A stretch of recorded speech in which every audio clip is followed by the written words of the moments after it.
ng araw sa silangan.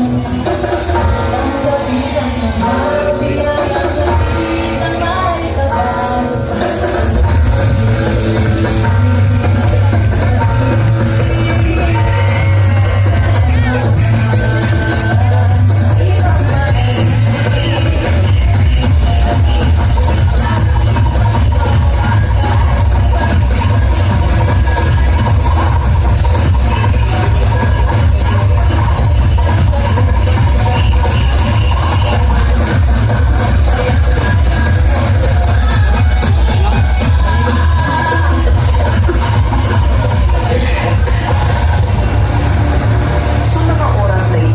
Naka-community quarantine na ang buong Metro Manila.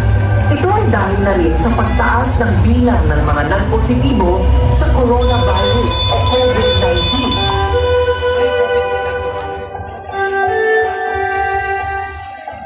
Mga magsasaka umaaray sa pagkalugi dahil hindi maibenta ang kanilang budong sa may malaking kita na uwi sa pagkalugi dahil nataunaan naman sa panahon ito natutupad ang enhanced community quarantine na puso ng COVID-19.